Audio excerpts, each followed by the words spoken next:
Gusto mo ng leche plan pero mahal ang itlog? Tara gawa tayo ng i-substitute natin sa itlog.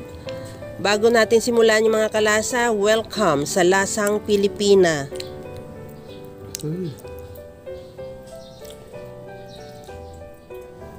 Mag-caramelize muna tayo ng asukal sa llanera.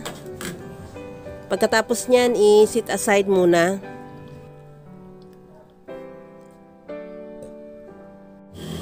Maglagay ng 2 cups na glutinous powder sa mixing bowl.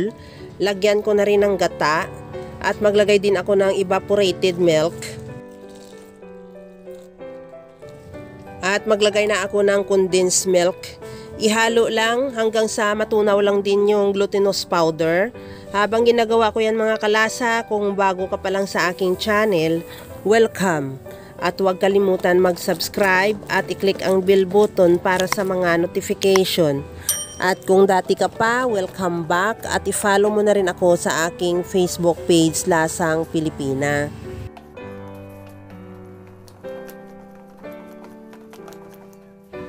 Okay na ito, bago natin ilagay sa ating llanera, salain ko muna ng 2 beses para masigurado lang na walang natirang buo-buo sa ating mixture.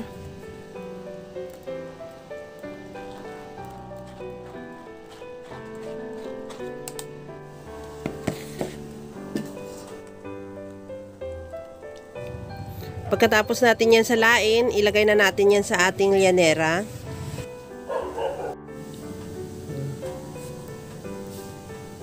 Ibuhos na lang natin yan dyan at wag lang natin masyadong ipuno or tirahan mo ng space kasi baka mamaya umawas pag habang niluluto natin. Pagkatapos yan, takpan ng foil para hindi matuluan ng tubig.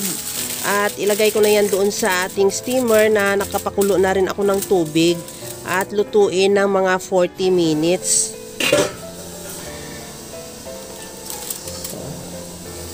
After 40 minutes at luto na siya, palamigin muna natin at tanggalin na rin yan sa steamer.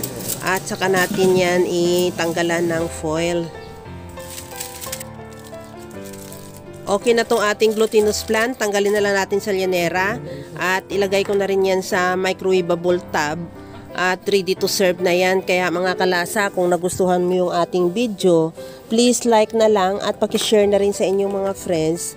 At kung bago ka pa lang sa aking channel, subscribe na at i-click mo na rin ang bell button para sa mga notification.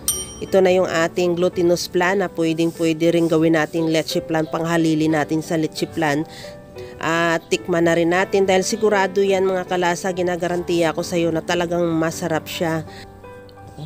At pwedeng na rin to na itong ipampalit mo sa leche plan. Kaya mga kalasa, alam ko kayang-kaya mo rin tong gawin. Kagaya lang lagi sa sinasabi ko na wala namang hindi marunong magluto basta sa simpleng paraan lang. Pwede mo na rin tong pambenta para mayroon ka ng pagkakakitaan. Hanggang sa muli mga kalasa, thank you for watching. Bye-bye!